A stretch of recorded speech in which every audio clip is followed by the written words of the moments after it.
let's talk about this project a little bit before we do it and the reasons why you would want to do a project like this. Now, wheel spacers, and these are the brand new ones from Keys Motorsports. I'm really excited to get these on the car.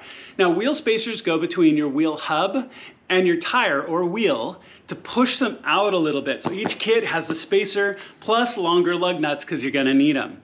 Okay, so this really is a stylistic choice though, depending on what you individually want to do on your car. So I have a whole array of these from Keys. We're going to try all kinds of different sizes, but it really comes down to what you prefer as well. Some like to bring your wheels out a little bit, make them flush with the wheel wells. Some are going for a very, very aggressive look.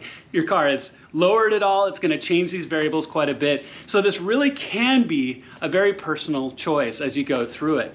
Now, really quickly, we're going to get the car up in the air a ton today, up and down a ton, which means you're going to be using a jack or jack stands. I'm going to be using my quick jacks today, which I highly, highly recommend.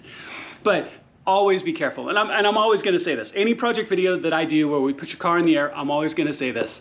Don't bet your life on a 50-cent part in your jack, okay? Please don't do it. If you're using a jack, always use jack stands, be on a level surface. Don't bet your life on a 50-cent part that can and will fail at some point. Your car can come down, can damage your car. If you're underneath it in any way, that's a really, really bad day, okay? So we have an entire range of sizes. We have everything from 10 millimeter through 20 millimeter spacers. And we're gonna go through the whole set of them. But the very first thing you wanna do is go ahead with your car on the ground, loosen up the lug nuts all the way around on all four tires, and then go ahead and get your car up in the air. So I'm gonna do that first, gonna loosen it up, get my wheels off, and then I'm gonna show you what it's like to get these installed.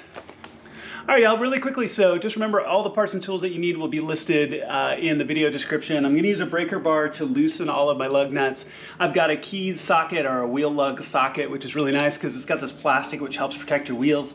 Also, don't forget if you have a locking lug nut to have the key handy. When you swap into these new spacers, you're gonna be putting longer lug nuts in. So if you have a locking one like I do, I'm not gonna be able to use it anymore because it's not long enough. But that's okay in this case. So go ahead and loosen all of your lug nuts all the way around the car before, obviously don't take them all the way out. And then go ahead and put your car in the air. This could be a great opportunity to clean your wheels too in places you can't normally reach. So just something to think about while we do this. So go ahead and loosen everything up, get your car up in the air and get all four wheels off. Okay.